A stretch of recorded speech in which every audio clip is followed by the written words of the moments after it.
Hello and welcome to Bottom Line. Tonight we shall discuss the fresh development in the Naga peace talks, starting with yesterday's key visit to Camp Hebron, the NSCN-IM's headquarters, by peace interlocutor AK Mishra. Well, peace interlocutor Mishra is all set to meet the working committee of the NNPGs at the Chumukadima police complex tomorrow. As per sources, Mr. Mishra will also meet the NSCN-IM leadership once again on Friday and will follow it up with a round of discussion with the core committee on Naga issue, that is the political leaders day after, that is on Saturday. This visit to Nagaland by AK Mishra is being seen as a crucial one, especially after he became the first Government of India representative to visit Camp Hebron yesterday. So can we expect a breakthrough during this visit, or should we ask what can be expected of this very crucial visit? I'm being joined from Nagaland by Dr. Vizir Sanyu, President, Overseas Naga Association. Welcome, Dr. Sanyu, to Bottom Line. From Shillong, I'm being joined by Dr. Prasenjit Biswas, Professor Nehu, who has been closely following the Naga peace talks. Also joining me from Nagaland is Mr. Kahuto Chisi Sumi Village Chief Convener and member, GB Federation. A very warm welcome to all of you gentlemen. If I can go to Dr. Sanyu first, how do you look at this visit by the interlocutor, and especially the Camp Hebron visit yesterday? Well, thank you.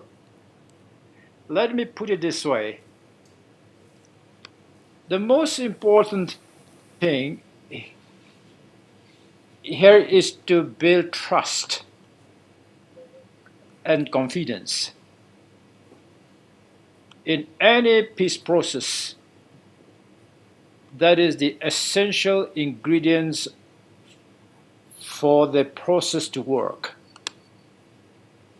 One of the reasons that we have not come to a conclusion, and also the reason that the previous agreements have not worked, but because there is a trust deficit in this process.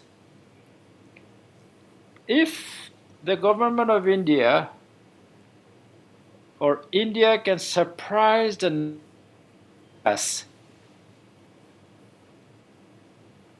by an unexpected attitude and trust,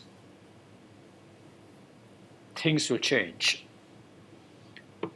All the previous agreements, all the previous talks, the government of India's stand is predictable. People know what is coming, and Nagas are suspicious of what is coming. But if they can turn around this one and surprise the Nagas, Nagas will be surprised, but India will also be surprised. And also keep a chance for the Nagas to develop, to come together, to have an understanding. And the Naga unity move should not be seen as with suspicion, but as a positive move. Quite an interesting way of putting it. So that's my statement. Yeah, that's quite an interesting way of putting it, Dr. Sanyu. Dr. Biswas, your first reactions? Well, should I say history created yesterday, the Bonhomie, if I can term it, the Bonhomie scene at Camp Hebron, where interlocutor AK Mishra was given a red carpet welcome. Definitely a positive development, isn't it? At a time when the peace talks is definitely standing at a stalemate, this comes definitely as a ray of hope, isn't it, Dr. Biswas? Yes, the substantial constitutional issues need to be addressed first. Bonhomie and good relationship and the show of trust and confidence, of course, is an essential ingredient towards building up a path of peace and progress in the case of Nagaland. So therefore, Mr. Mishra's visit there in the Camp Hebron is a kind of a attempt to become and understand the problem from an insider's point of view.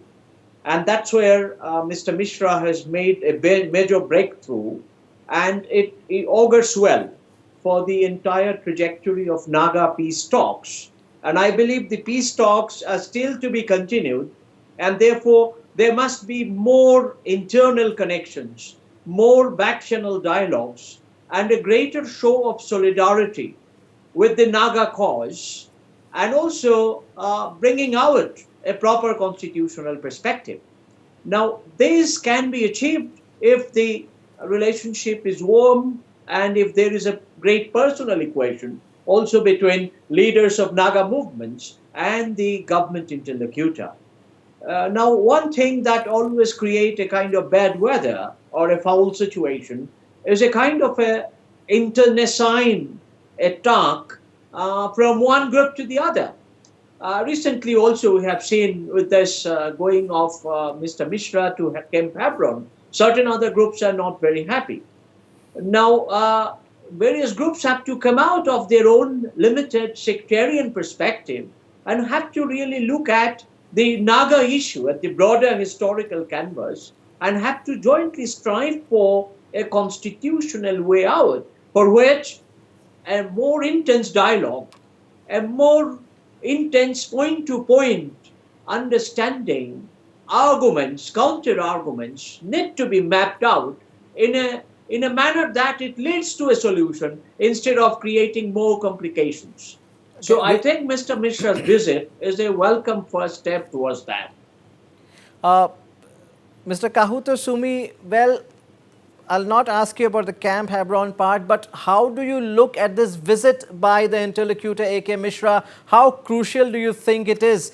And do you think it's a make or break visit as far as the interlocutor himself is concerned? What are your expectations from this visit? Of course, he is scheduled to meet the NNPGs, the working committee of the NNPGs tomorrow, will meet the NSCM leadership the day after, and of course the political leaders on Saturday. But what is your overall expectation from this visit? Thank you for having me back again. I do not doubt Mr. Mishra's sincerity, but I'm amused by the steps that the government of India is taking. Now let us break down this issue into its specifics. The talk is always there, the ball is in India's court, the ball is in the court of the Nagas. I'm a bit sick of it. Anyway, do the Nagas have a common set of demands from the government of India? No, we do not. So how do we say that the ball is in India's court? So first, I believe it is up to the Nagas to come up with a common set of demands. But that is out of the question. Now let us examine the present demands. The NSCN-IM is asking for a flag and constitution. I asked my fellow panelists, Dr. Sanyu and Dr. Biswas, I believe, yes. Are you aware that the flag, the Naga flag, has been changed by the NSCN-IM, the colors? Are you aware of the constitution of the NSCN-IM? And if so, are you willing to support a constitution which sets up a mini China within India? Mr. A one-party government. Mr. Sumi, but... see. Yeah. What I'm saying is when we don't even have a common set of demands, what expectation do I have for anything good coming out of the talks? That is my contention. See, what you are hinting at the differences between the NSCN-IM and the NNPGs, which is of course out in the open. What I'm saying, yeah. please hear me out. Yeah, go ahead. What I'm saying is That is the NSCN-IM demand. Now coming to the 7NNP demand. The Nagas, we are not willing to have an upper house elected by village councils. We are not willing to be governed by Kashmiri laws. So what I'm saying is both sets of demands are not to the liking of the people of Nagaland. So I have no illusions of what's going to come out. Because we're talking, we're going around in circles. And now General Nikki also, he has put up his thing, demands. We are not aware of that. Dr. Sanyu, So, I would like Dr. Sanyu to come in here. Dr. Sanyu, Dr. Vijay Sanyu, well, recently during the visit of the core committee to Delhi, they have urged the government of India to come up with a compromise formula. And we have AK Mishra visiting Nagaland within a week's time. Do you think we can bank any hopes on that? Probably a compromise formula, something or the other. After all, the interlocutor is back to Nagaland after quite a break, a gap of months, and maybe something is on the cards. Can we hope for that, Dr. Sanyu? Well, I don't want to be too negative about that. I hope it is a good move. But we have seen this many times. We have been seeing this for several years, that something is going to happen. This is a very, very positive move, and so on. And we are still here. So I stick to my point that unless we build trust building and confidence, and we trust each other. And the other speaker is right, the Nagas should come together, and a space should be given to them to have some formula so that they can understand each other. And a unity moved by different groups of the Nagas should not be seen as a threat by the government or by anybody else. And the Nagas knows very well they need unity. They are honest in that sense, that they need unity. They cannot bring anything unless they are united. So this is a fact. But I'm saying whatever this Mishra is doing, surprise the Nagas with something that they have not done it before. And understand the history. And we also expect the NSCN-IM to take a step forward at the same time. Surprise. Do you also expect the NSCN-IM to take a step forward at the same time? Of course. There should be understanding both sides. Let us surprise each other. That would be a good point to start with, I think. If you understand from a different angle that this prolonging this peace talk is harmful to both the parties. And of course, we are all very aware of the sensitivity of this region, the geopolitics of this region, and India is very much aware. And why it is so important to come to some understanding and some peace process is because it's just not the Nagas. It is affecting the region. It's the whole of Northeast India and our neighbors, Bangladesh and Myanmar and all that. And you know very well, the Naga movement inspired or created problems, whatever you wanted to say, after the Nagaland movement, you have your Bodoland, Kukiland, Gurkhaland. So this land movement it became such a phenomenon in this region. So basically what we are And that is looking at why is, what we are expecting from this visit is that both sides take one step forward. Dr. Biswas, what do you think? There are two aspects to the current stalemate. One of the aspect is political, the other aspect is legal and constitutional. As far as Mr. Mishra's visit is concerned, he is trying to address the political issues.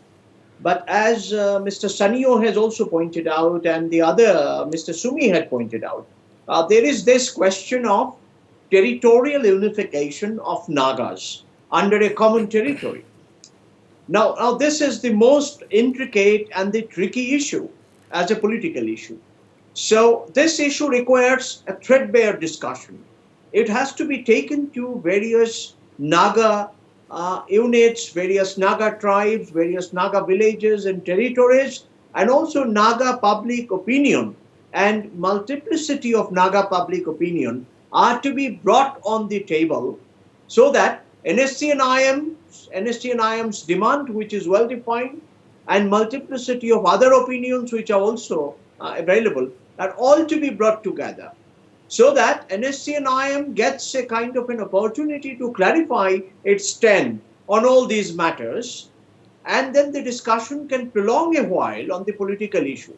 But as far as constitutional part is concerned, I strongly believe and I reassert that Indian constitution is a document within the precincts of which a question like the question of self-determination or internal sovereignty or a larger unified Naga territory, etc., howsoever difficult the problem is, can be negotiated, and constitution gives a way out to these kind of rather intriguing problems in terms of opening up certain creative solutions which do not violate the framework of constitution, and at the same time, as solutions, they may become more accessible, more acceptable, and there could be consent also about such a solution. Point taken. Mr. Sumi, we also got information, Mr. Sumi, that the GB Federation had an opportunity to meet Mr. Mishra. Could you throw some light on that? I'm sorry I cannot, because although I am a member of the GB Federation and I'm its a spokesperson, in reality I am a pariah in Naga society, because I do not support one side or the other. So I am an outcast. So there are certain things of which I'm not privy to. But one thing you can depend is what I say is the voice of the common people of Nagaland across all tribes, across all strata of society. So I don't know what to discuss, and I did not even ask them also. So maybe they'll come up with their own coming to thing. the same question, see, despite all the differences, all the issues we have been talking about, we all know that there have been these issues all along, and that's why the stalemate, despite everything, there are efforts on, we cannot deny from either side. And we cannot say, even the government of the day, despite everything, the core committee is putting in efforts visibly. And we have this crucial visit of Mr. Mishra at this juncture, when the center is once again renewing its push to solve things. Do you have, it's kind of repeating myself, do you have any hopes of a possible breakthrough during this visit? Maybe something could come up, at least things are probably once again moving. We have Mr. Mishra back in Nagaland meeting all the groups again for another round. I believe Mr. Mishra knows what he's doing. He must have. He's just not jumping into the job. He has had inputs from our early interlocutors, especially Mr. Ravi. Now the thing is, Mr. Ravi had a very in-depth knowledge of the issue, and I met him twice in the course of his stay here, and then I brought up the issue that there will never be a solution, and that India has to give a unilateral solution with an amnesty period for all factions to accept that solution. And then after that, we will see who is left still fighting for Naga nationalism and who is willing to go enter the mainstream. Because we talk about Nagas, our history, but you have to know that there are two distinct phases of the Naga national movement. Pre-1980 and after 1980, after the NSCN was formed. And these are two totally different histories. You cannot just club them together. Because the NSCN was born in direct opposition to the NNC-FGN, the ones who fought in the 50s and 60s. They killed cadres of the NNC. Now, how can I appropriate the history of somebody who I'm in opposition with? So let us not talk about history. Let us talk about what the people of Nagaland want now. We want peace and prosperity. Prosperity, that's what we want.